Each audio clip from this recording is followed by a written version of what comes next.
ప్రధానమంత్రి నరేంద్ర మోదీ అధికారంలోకి వచ్చిన 12 సంవత్సరాల పాలనలో సాధించిన అభివృద్ధి సంక్షేమాన్ని ప్రజలకు వివరించనున్నట్లు రాష్ట్ర వైద్య ఆరోగ్య శాఖ మంత్రి వై సత్యకుమార్ యాదవ్ తెలిపారు. విజయవాడలో ఈరోజు ఆయన మీడియాతో మాట్లాడుతూ జూన్ 5వ తేదీ నుండి 21 వరకు పలు కార్యక్రమాలు నిర్వహిస్తున్నట్లు తెలిపారు. పర్యావరణ పరిరక్షణలో భాగంగా అమ్మ పేరిట మొక్కలు నాటే కార్యక్రమాన్ని, అలాగే 21 అంతర్జాతీయ యోగా దినోత్సవాన్ని రాష్ట్ర వ్యాప్తంగా నిర్వహించేందుకు ప్రణాళికలు రూపొందిస్తున్నట్లు తెలిపారు. ప్రధానమంత్రిగా నరేంద్ర మోడీ గారి పగ్గాలు చేపట్టి 12 సంవత్సరాలు పూర్తయింది. ఈ 12 సంవత్సరాల్లో ఈ దేశంలో వచ్చిన సమూలమైన మార్పుల గురించి,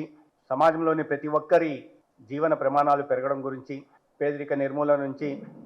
సంపద సృష్టి దాకా, అదేవిధంగా మౌలిక సదుపాయాల కల్పన దాకా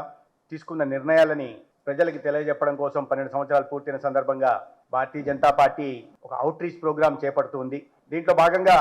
జూన్ 5వ తేదీ ప్రపంచ పర్యావరణ దినోత్సవం సందర్భంగా పర్యావరణ పరిరక్షణ కోసం, తద్వారా భవిష్యత్ తరాలకి ఒక మంచి జీవితాన్ని, అంటే గ్లోబల్ వార్మింగ్ నుంచి తప్పించి ఒక మంచి జీవితాన్ని ఇచ్చే దిశగా చేస్తున్న ప్రయత్నాల్లో భాగంగా మొక్కల పెంపకం, చెట్లు నాటడం మీద కూడా విస్తృతంగా ప్రచారం చేయడం. జూన్ 21 ఇవాళ నరేంద్ర మోడీ గారు ప్రధానమంత్రి అయిన తర్వాత జూన్ 21 యోగా దినోత్సవంగా నిర్వహించాలని ఆయన ఇచ్చిన పిలుపు మేరకు దాదాపు 175 దేశాలు ఇవాళ ప్రపంచవ్యాప్తంగా యోగా దినోత్సవాన్ని జరుపుకుంటున్న నేపథ్యంలో, తద్వారా దాని ప్రభావం, సానుకూల ప్రభావాలు ఆరోగ్యం మీద కూడా ఉంటున్న నేపథ్యంలో ఈ రియాక్టివ్ క్రియేటివ్ అప్రోచ్ నుండి ప్రివెంటివ్ వెల్నెస్ అప్రోచ్ దిశగా ప్రజలను నడిపించాలా, తద్వారా ఒక ఆరోగ్య